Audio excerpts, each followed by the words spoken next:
นายณรงค์ พุ่มโพงามเจ้าของสถานพยาบาลณรงค์แผนโบราณซอยเซนหลุยย่านสาทรซึ่งเป็นที่ทราบกันโดยทั่วไปว่า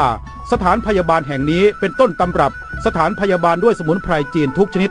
โดยเฉพาะถังเช่าพืชสมุนไพรจีนที่กำลังมีการพูดกันถึงมากในขณะนี้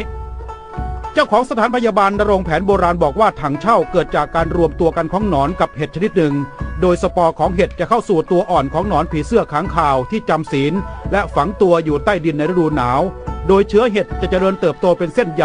อาศัยการดูดสารอาหารและแร่ธาตุจากตัวอ่อนของหนอนเมื่อหนอนตายในฤดูใบไม้ผลิส่วนหัวของหนอนจะงอกเป็นต้นเห็ดคล้ายหญ้างอกออกมาลักษณะภายนอกคล้ายไม้กระบอกถังเช่าที่ใช้ทำยาก็คือตัวหนอนและเห็ดที่แห้งแล้วนั่นเองนายณรงค์ พุ่มโพงามซึ่งได้รับอนุญาตให้เป็นผู้ประกอบโรคศิลปะแผนโบราณจากกระทรวงสาธารณสุขระบุว่าสรรพคุณของถังเช่ามีหลายอย่างนอกจากจะมีฤทธิ์ในการบำรุงไต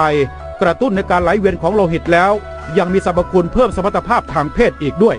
ย่าหนอนนะฮะถังเช่าตัวนี้ครับสรรพคุณสุดยอดบำรุงไตเสริมฮอร์โมนแล้วก็ทำให้อายุยืนยาว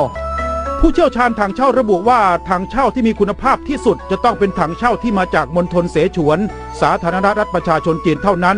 ซึ่งปัจจุบันเป็นที่นิยมมากแต่ราคาค่อนข้างแพงแม้ว่าจะขายอยู่ที่ราคากิโลกรัมละ1,500,000 บาทแต่ก็ยังมีลูกค้ามาซื้ออย่างต่อเนื่องตามข้อมูลของแพทย์ประจำศูนย์พันธุวิศวกรรมและเทคโนโลยีชีวภาพแห่งชาติระบุว่า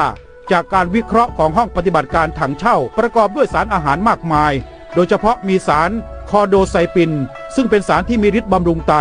กระตุ้นการไหลเวียนของโลหิตและที่สำคัญมีสรรพคุณช่วยทำให้อสุจิแข็งแรงซึ่งก็คือมีฤทธิ์บำรุงกำลังทางเพศนั่นเองสุภาพชายบุตรจันทร์รายงาน